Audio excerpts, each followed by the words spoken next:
The After the Affair podcast with me, Luke Shillings, is here to help you process, decide, and move forward on purpose following infidelity. Together, we'll explore what's required to rebuild trust not only in yourself, but also with others. Whether you stay or leave, I can help. And no matter what your story, there will be something here for you. Let's go.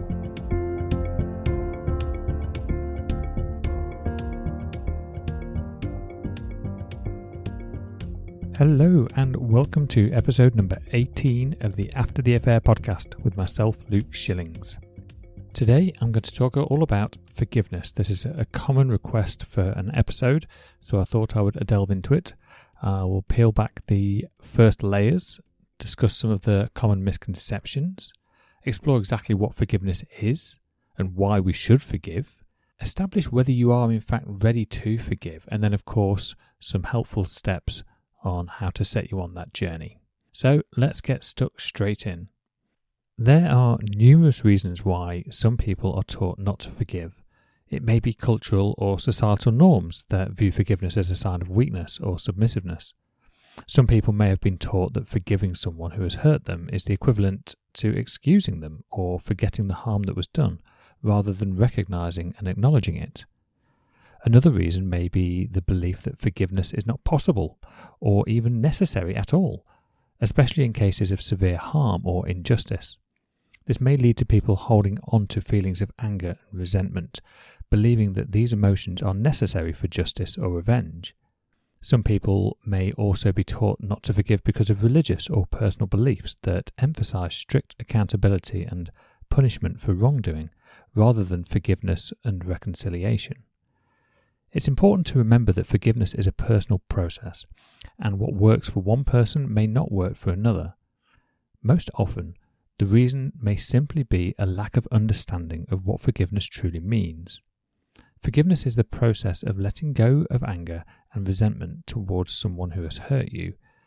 The reasons mentioned can make it difficult for people to process their feelings and come to a true understanding of forgiveness.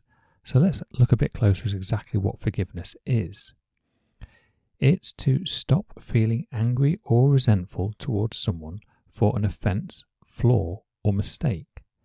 It is to decide to not continue being angry about something that someone has done and allow your memory of it to influence your future relationship with them. Forgiveness is for you. It's only about you. It frees you, not the offender. It's not the same as condoning, and it is a sign of strength, not weakness. But why forgive? Well, an inability to forgive others, i.e. blame, is often reflected in an inability to forgive yourself, which can show up as shame. Forgiving leads to growth, healing, and compassion, and at the very least, understanding. It can significantly improve physical and mental wellness, and it's a gift that you can provide yourself. It's available to you at any time. Forgiving empowers you. The other person can have no further control over you. You get to take all of the power back. It removes the possibility of a victim status or victim label, and it releases you of the heavy burden you've been carrying. It also helps you release bitterness and resentment and anger towards your partner, your affair partner. Our feelings drive all of our actions and our behaviours, so removing this list of emotions from the pot is a major step in improving how you show up. It removes the desire for revenge, and it gives you complete freedom. I know that in my case, and many of you will likely relate, it's not just your partner that you feel anger and resentment towards, but also the affair partner. The temptation to do something that you might later regret is alarmingly high. Some manage to suppress this, some do not. Why would I even consider forgiving this person, you might ask? They had so much less to lose. And you're thinking, someone must pay for the pain that I'm in, and there must be something I can do to make this feel better. You begin to fantasize about different ways in which you can cause this person harm. I had all sorts of them, I can assure you. But the effort required to resist this urge should not be understated. But resist it you must. Now, I truly believe that forgiveness is something that everybody should do, but not everybody is ready to forgive. So how can you assess whether you are or not? Well, let's look at a few things. You should be able to accept your current situation, where you are right now. You don't have to like it, but you just need to accept it and understand it. You should be ready and open to change. Know that just because things have been a certain way before doesn't mean that's how they're going to be again in the future. And then we're not just talking about your relationship status, but maybe actually the way that you look at things, the way that you look at other people and how their behaviours and how their actions affect you. You should be ready to acknowledge the facts, the literal, factual statements of things that have happened or things that will happen or things about your current situation that are now true. You should have enough awareness to know that forgiveness is actually an option for you and no longer want to feel the anger and that resentment. I'd highly recommend that you are curious. The unknown can be frightening, and it's often easier to remain avoidant of concepts like forgiveness. You cannot know what you do not know, so being curious to other ways of thinking and seeing yourself can be really eye-opening. You've already been doing some soul searching. Perhaps you've been listening to podcasts, maybe you've read some books, you've had several appointments with Dr. Google, but you've been unable to cohesively tie it all together. Well, now is that time. You've begun to realise intellectually that forgiveness is for you and it's not for your partner, but you can't quite figure out how that's possible. Surely they don't deserve my forgiveness. If you can agree with all of those statements that I've just said, or even the vast majority of them, then you are almost certainly in a place where you can begin the journey of forgiveness. So let me take you through 7 basic steps of how to begin the journey of forgiveness. Step 1. Acknowledge your feelings, your thoughts and your circumstances. Know that the feelings you're experiencing are completely normal and nothing has gone wrong. If you want to get better at processing your feelings, then refer back to episode number 7. Don't mention the F word. Step number 2. Understand that forgiving is not forgetting. This is not the same thing.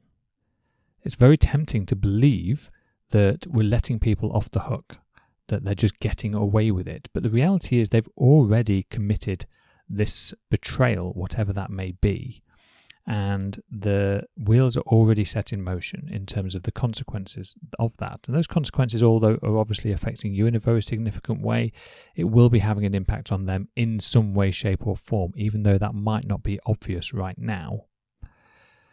The resentment and the anger that you're holding on to just keeps you as the victim. Step 3. Practice empathy. Be open to being wrong about why your partner chose to be unfaithful. There was something that really helped me here during my healing process, and that was being the kind of person that was happy for other people to be wrong about me. It wasn't a problem anymore. I was okay if somebody misjudged me in some way, if they didn't fully understand. I mean, how could they? They're not me. They're not looking at my life through my eyes. They're looking at it through theirs. Which brings me on to this separate part of sympathy versus empathy. Now, I think most people can sympathise. That's not that difficult to do. We can imagine what it would be like for us in any given situation. It's a little bit trickier to be able to put yourself truly in the shoes of somebody else, because you're not imagining what it would be like for you to be in that situation.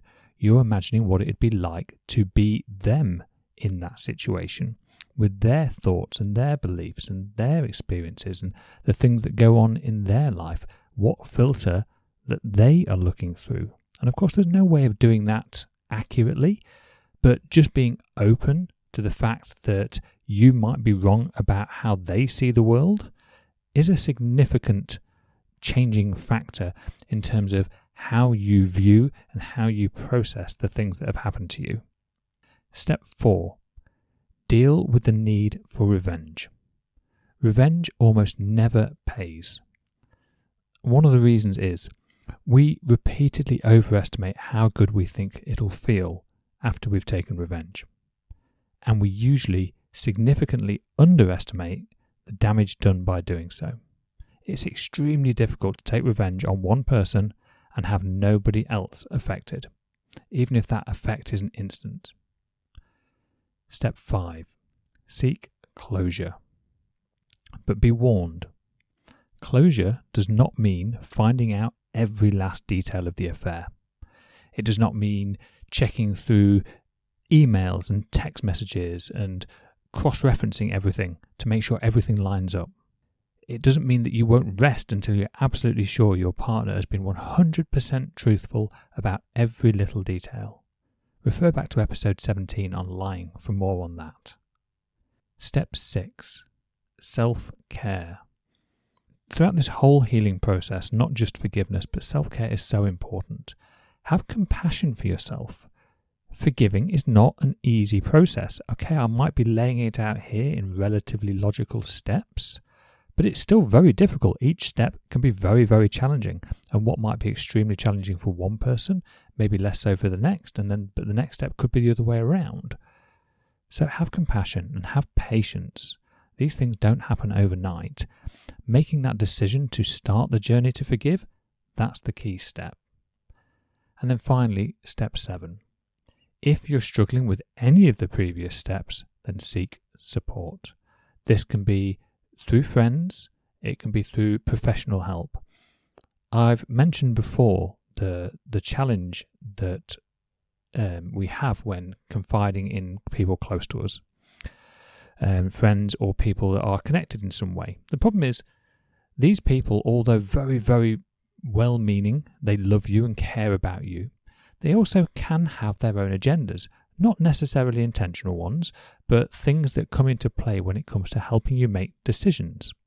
Let's say that up until this point in your healing journey, you've been confiding with a close friend, and they've been very, very supportive, and it's really helped. They've been a great listener, and they've been there for you. But there is an element that's obviously very useful for this person. It means that they've seen more of you and they've built that connection. That connection's got stronger. Perhaps whilst you've been in your relationship or you've been married, that you have maybe not spent as much time with your friends.